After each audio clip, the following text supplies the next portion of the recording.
A cada aniversario puedes echar un vistazo al pasado, mirar hacia el futuro, evaluar dónde estamos como pareja.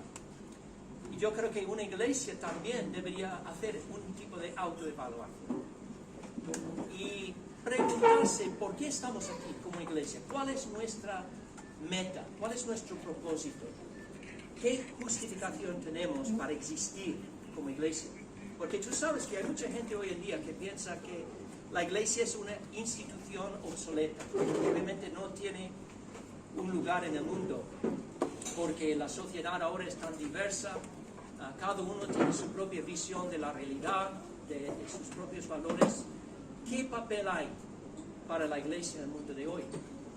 Y yo quiero compartir en esta noche un pensamiento, y es que la iglesia existe por una sola razón. Por una sola razón. Existe por la gracia de Dios, pero existe con un propósito, con un fin. Y se puede resumir en una sola palabra. Y esa palabra es la palabra evangelio. Evangelio. El evangelio de Jesucristo es la razón de ser de la iglesia. La iglesia existe para proclamar el evangelio, para hacer discípulos proclamando el evangelio, para que a través del evangelio las personas pueden llegar a conocer a su propio creador y disfrutar de una relación personal con él y vivir con esperanza de una vida eterna. Porque sabemos que en el mundo no hay esperanza, hay muchísima gente a nuestro alrededor que están viviendo sin esperanza. No saben por qué están aquí. Y piensan que van a vivir unos años y morir y no tienen idea de lo que pasa después de la muerte. ¿Por qué? Porque solamente aprendemos la razón por nuestra existencia.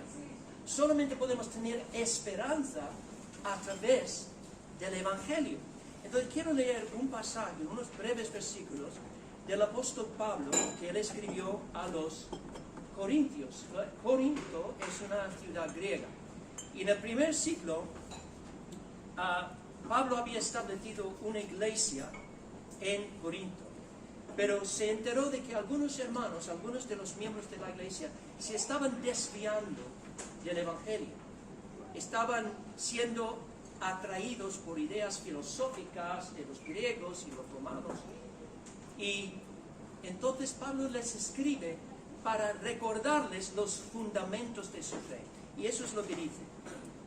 Dice, además os declaro, hermanos, el evangelio que os he predicado, el cual también recibisteis, el cual también perseveráis, por el cual asimismo, si retenéis la palabra que os he predicado, sois salvos, si no creísteis en vano.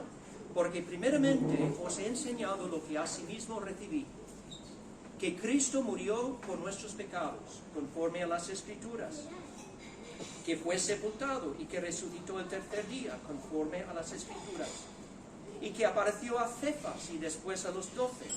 Después apareció a más de 500 hermanos a la vez, de los cuales muchos viven aún y otros ya duermen. Después apareció a Jacobo, después a todos los apóstoles, y al último de todos, como un abortivo, me apareció a mí. Lo que dice Pablo es que estos corintios tienen que recordar el evangelio que les fue predicado. ¿Qué es ese evangelio? Pues la palabra evangelio en el griego es la palabra euangelio, que es una palabra muy interesante. Eu significa bueno. Angelion, y de esa palabra se deriva la palabra ángel, significa mensaje o noticias. Entonces el evangelio es, en su esencia, buenas noticias, buenas nuevas. Son las buenas nuevas de Dios a la humanidad. Y eso es algo maravilloso, que Dios tiene un mensaje de buenas nuevas para la humanidad. Si tú ves el telediario, nosotros tenemos la mala costumbre de ver el telediario todos los días. Y prácticamente todas las noticias que ves son malas. O sea, sabes de antemano, van a hablar sobre guerras, rumores de guerras, pandemias, la subida del precio de la electricidad, todas las noticias malas. Pero Dios tiene noticias que son buenas, porque nos hablan de lo que Él ha hecho para el beneficio de los hombres. Entonces, está diciendo a los corintios, tenéis que recordar el Evangelio, tenéis que volver al Evangelio que habéis aprendido. Entonces, ¿qué es este mensaje de buenas noticias? ¿Qué buenas nuevas tiene Dios para nosotros? Pues Él dice aquí que el Evangelio es en primer lugar un mensaje que hay que recibir. Dice, el cual también recibiste. Si alguien te da buenas noticias de cualquier cosa, tienes que tomar una decisión. O vas a decir a esa persona, eres mentiroso, no creo lo que me dices. O tienes que decir, sí, me estás diciendo la verdad y creo el mensaje. Entonces, el Evangelio es un mensaje que tiene que ser recibido. Pues, ¿en qué consiste? Pues es un mensaje, básicamente, y en esto es muy diferente a las religiones del mundo. Todas las religiones del mundo hablan de la filosofía, hablan de ideas especulativas sobre la realidad, o quizá te dan consejos sobre cómo debes vivir. Solo el cristianismo trae noticias de algo que Dios ha hecho. Entonces, para resumirlo, Pablo usa 4 verbos. Dice, ¿qué es lo que Dios ha hecho? Pues dice que Cristo murió por nuestros pecados, que fue sepultado, que apareció a Cefas, o bueno, que resucitó y después que apareció. 4 verbos: murió, fue sepultado, resucitó y apareció. Y lo que Pablo está diciendo es que estos son hechos históricos. Cristo, Jesús de Nazaret, literalmente vivió en la historia. Y en el tiempo y en el espacio, en el primer siglo, murió. Murió crucificado por el gobierno romano bajo Poncio Pilato. Poncio Pilato fue un gobernador romano que gobernó en Palestina durante el primer siglo. Y él dio el orden para que Cristo fuese crucificado a base de unas acusaciones falsas de insurrección contra el gobierno romano. Además, Pilato dio el orden que fuese sepultado. Un hombre rico ofreció enterrar a Cristo en su propia tumba. Y eso fue muy inusual, porque en aquel entonces, si un criminal moría crucificado en la cruz, en una cruz romana, pues le tiraban a una fosa común con otros criminales. Pero en este caso, Cristo fue enterrado, sepultado en un sepulcro de un hombre rico. La tumba fue sellada con una piedra enorme. Muy inusual, pero aún más inusual fue lo que pasó después. Porque dice, el tercer día resucitó. Y cuando hablamos de la resurrección de Cristo, no estamos hablando de algo simbólico, simplemente que en un sentido espiritual Cristo aún vive. No. Estamos diciendo que el mismo cuerpo que fue enterrado en la tumba, muerto, salió de la tumba vivo. Dios levantó a Cristo de entre los muertos. Y ¿cómo se sabe? Pues se sabe porque apareció a un montón de personas. Pablo menciona a varias personas, que lo que se destaca aquí es la diversidad de personas. Apareció primero a sus asociados más íntimos, los apóstoles. Pero después, dice, apareció a un grupo más amplio, 500 personas a la vez, que aún vivían en aquel entonces. Después apareció a su hermanastro, Jacobo, que no creyó en Jesús durante su vida en la tierra, pero creyó después, porque Jesús apareció personalmente a él. Y después apareció a Pablo. Y Pablo, en su vida antes de ser cristiano era uno de los enemigos más empedernidos de la iglesia, pero se convirtió, llegó a creer en Cristo porque Cristo apareció. Entonces, estas son las buenas nuevas, pero a lo mejor estás pensando, pero ¿qué hay de buenas nuevas en esto? Lo que hace estos acontecimientos tan significativos, tan importantes, es que Dios estaba haciendo algo a través de todo eso. Dios estaba actuando. Y por eso Pablo dice, Cristo murió por nuestros pecados. O sea, Cristo no murió simplemente como una víctima de los romanos. Murió para llevar a cabo un propósito de Dios. Porque la Biblia dice que nuestro mayor problema como seres humanos, ¿sabes cuál es nuestro mayor problema? Es algo que la Biblia llama el pecado.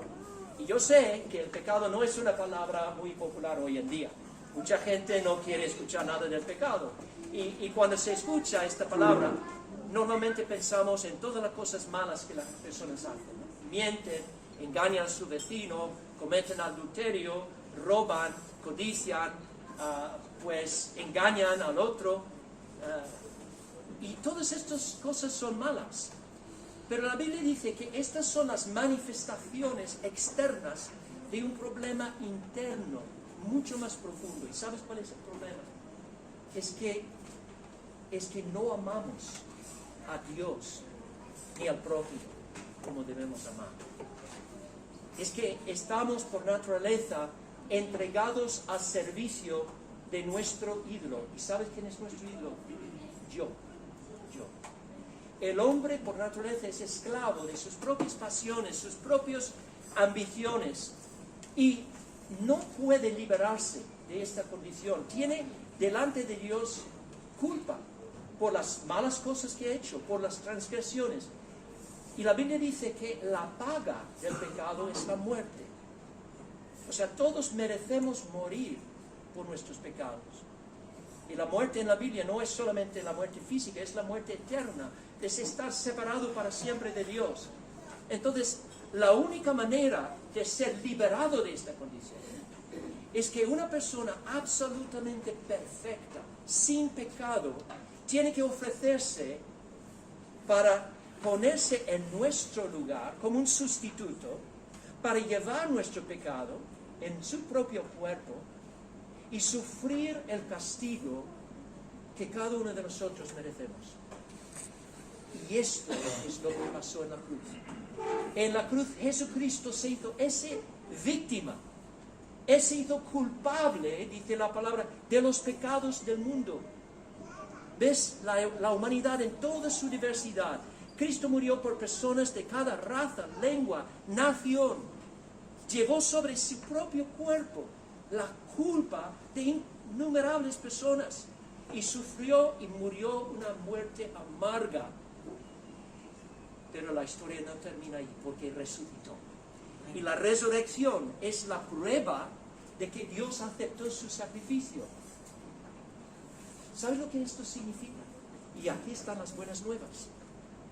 Ya que Cristo ha muerto, cualquier persona que se reconozca como pecador, que reconoce su necesidad de perdón y que vuelve de su pecado a Dios y dice, Dios, perdóname, sálvame de mi pecado, será perdonado gratuitamente, aceptado por Dios gratuitamente y heredará vida eterna gratuitamente.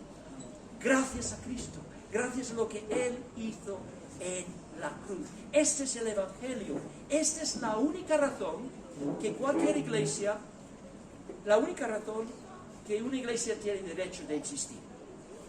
Si el Evangelio es una mentira,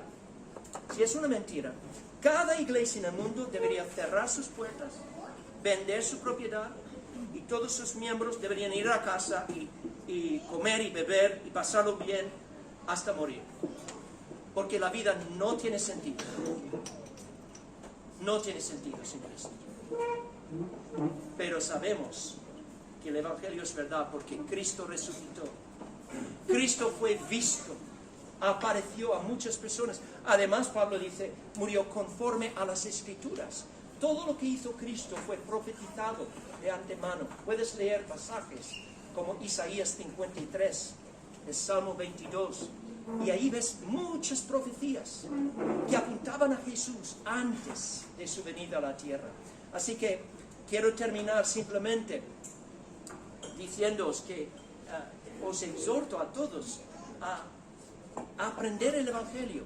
Una buena manera es asistir a la iglesia de nuestro hermano Patricio, ¿no? Venir algún domingo, escuchar el Evangelio predicado.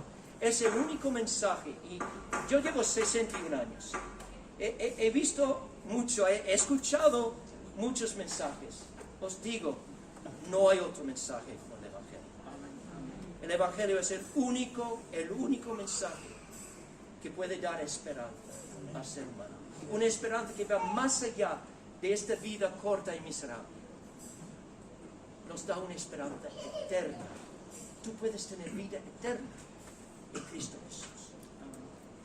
Pero tienes que reconocerte como pecador. Tienes que reconocer tu necesidad de perdón.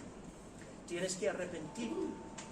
Es decir, dar media vuelta, dejar atrás la vida que has llevado de incredulidad y de pecado. Y decir, Señor, quiero otra vida. Quiero confiar en ti y seguir a ti. Y tendrás en él vida eterna. Gloria a Dios. Aleluya. Gracias. Amén.